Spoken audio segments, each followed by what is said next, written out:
जब संपूर्ण वैभव होते हुए भी प्रभु श्री राम का मन व्याकुल था, तब गुरु वशिष्ठ के ज्ञान ने उन्हें विषाद से बाहर निकाला। सुनिए बकुल जी की वाणी में। जय श्री राम। स्वागत है आप सभी का। आज 19 मार्च है। आज देखते हैं कल की ज्ञानवाणी। आगे चलते चलते सूरज और वशिष्ठ के बीच में जो संवाद हुआ उसमें क्या होता है।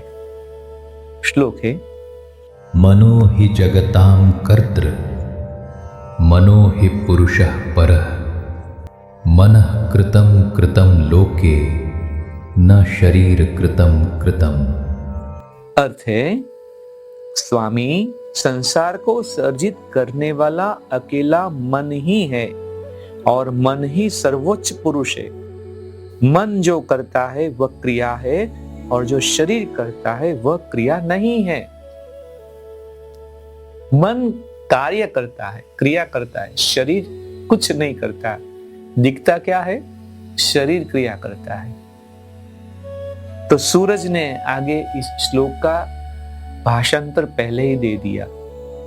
आगे बोलते हैं, मन की शक्तियों को देखे, उस पवित्रात्मा के पुत्र निश्चयबद्ध होकर ध्यान करने से ब्रह्मांड के कर्ता बन गए। जो 10 ब्रह्मा सृष्टिकर्ता ब्रह्मा तपस्या करने के बाद बने। इसके विपरीत जब व्यक्ति सोचता है कि मैं क्षुद्र प्राणी हूं, तो वह मरण धर्मा बन जाता है। या तो सृष्टिकर्ता या मरण धर्मा।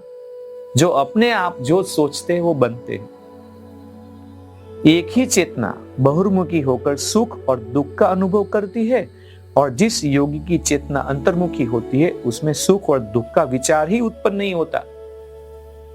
इससे संबंध एक प्राचीन कथा है जिसे मैं आपको सुनाता हूं। एक और कहानी अभी सुनेंगे जो हमें और ज्ञान की ओर और गहराई में ले जाएंगे। मगध नामक देश में इंद्रद्युम्न नामक एक राजा था। उसकी पत्नी का नाम था अहल्या। वही इंद्र नाम का एक दुराचारी रहता था। रानी ने एक दिन बातचीत के दौरान स्वर्ग के राजा इंद्र और अहल्या की प्रसिद्ध कथा सुनी।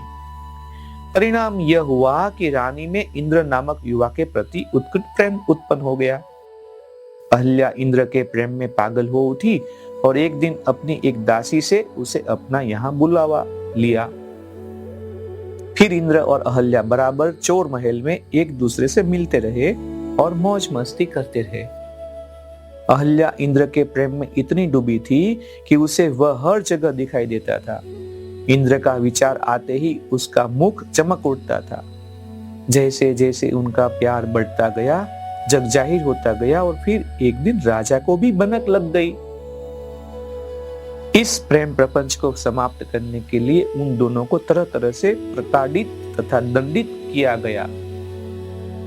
उन्हें बर्फ के पानी में डुबोया गया, गलत गरम तेल में उन्हें झोंका गया, हाथी के पांवों से उन्हें बांधा गया और कोड़े भी लगाए। इंद्र ने हंसते हुए राजा से कहा, देखिए, ये रानी अहल्या और इंद्र के बीच में प्रगाढ़ प्रेम हो गया।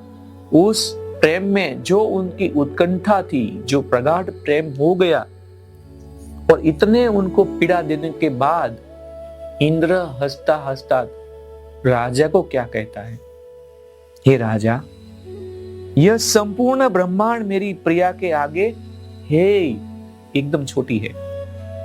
अहल्या का भी ऐसा ही सोच है। मेरे सामने अगर मुझे वो देखे तो पूरे संसार को वो कुछ नहीं समझती है।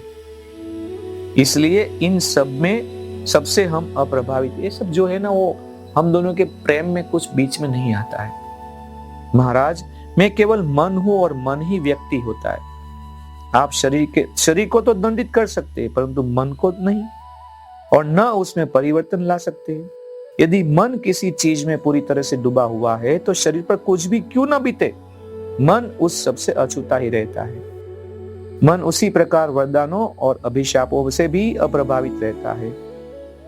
जिस प्रकार किसी तुच्छ जंगली जानवर के सींगों द्वारा पर्वत हिलाए नहीं हिलता, शरीर मन को उत्पन्न नहीं करता, परंतु मन शरीर को उत्पन्न करता है। मन ही वह बीज है जिससे शरीर उत्पन्न होता है। पेड़ नष्ट हो जाता है परंतु बीज नहीं। परंतु जब बीज नष्ट होता है तो पेड़ भी उसके साथ नष्ट हो जाता है। जब शरीर नष्ट हो जाता है तब मन अपने लिए अन्य शरीर उत्पन्न कर लेता है, अपने हिसाब से एक शरीर ढूंढ लेता है। तो अब देखो ये कहानी इतनी आगे बढ़ेगी और इतना हमें कुछ सिखाने वाली है। ध्यान से और गौर से धैर्यशीलता के साथ आप देखते जाना, सुनते जाना, पढ़ते जाना। तो इस मणिके को यहाँ पे आज यहाँ विराम देते हैं और फिर कल नए मणिके के साथ हम मिलेंगे। जय श्री राम। इस ज्ञान यात्रा में हमारे साथ बने रहने के लिए चैनल को सब्सक्राइब करें और बेल आइकॉन दबाएं।